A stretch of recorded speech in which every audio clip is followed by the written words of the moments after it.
Hey, are you looking for an edge-to-edge screen protector that will fit most likely any case that you have? Well, then you definitely need to check out the Thanotech E2E tempered glass screen protector.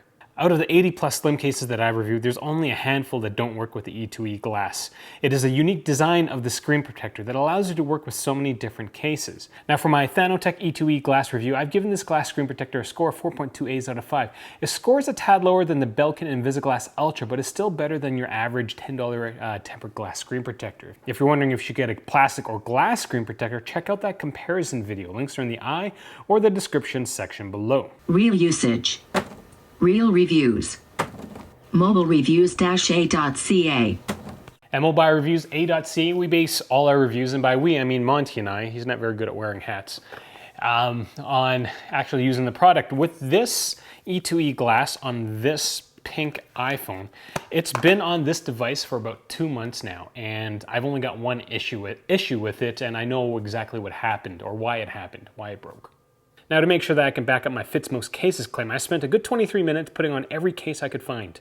But the most exciting thing for me was being able to use my iPhone with the E2E glass installed with an EXO lens case, which allows me to shoot some pretty wide angle, undistorted photos for Monty's Instagram project called Where is Monty? Now for design, the installation of the E2E glass is very straightforward. Thanotech provides all the necessary tools to make sure you have a dust and bubble free installation. Rubbing alcohol, microfiber cloth, as well as dust stickers. Now in terms of reusability, like all glass screen protectors, I don't think the E2E glass is going to be very easy to reuse or remove for that matter, especially after there is a bit of damage to the screen protector.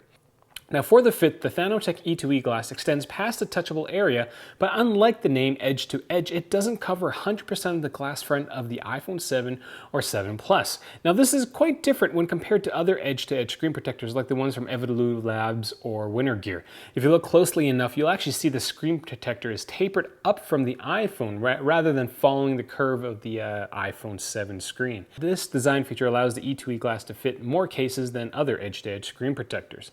I'm going to elaborate a bit more using my awesome drawing skills. Here is a normal edge-to-edge screen protector. Here is the E2E glass. The tapered design again is a little more forgiving because the edge of the case can be higher up on the iPhone. The only cases that I couldn't get the screen protector to work out of my entire selection of cases was the Silk Armor and the Gear 4 cases. Now the downside of this design is that any slight focused pressure along the edges will result in the screen protector chipping. That is what happened with my iPhone 7 Plus screen protector, as this damage only occurred when I was using an ultra thin case from Kodabi.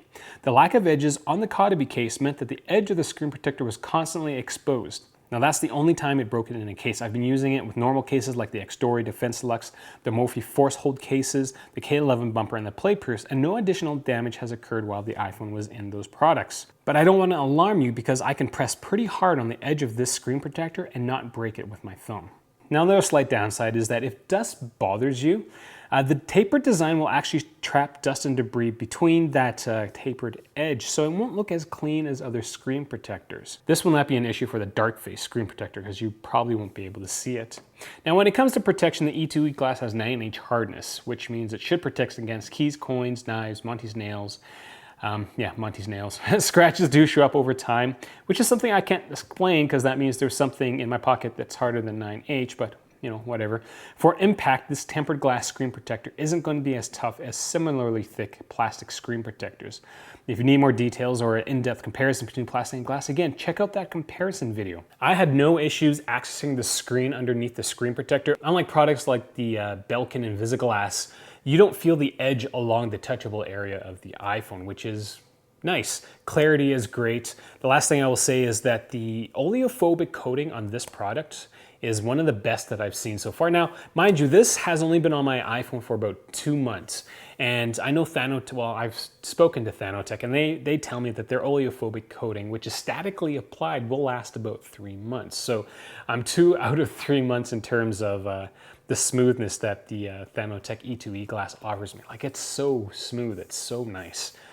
Way better than plastic when it comes to feeling. So that's all I have. If this review is useful to you, consider getting the stuff through my website because, well, Thanotech did send me these screen protectors, but none of the time I spent using them and telling you if it's good or not. Why are you looking at me like that?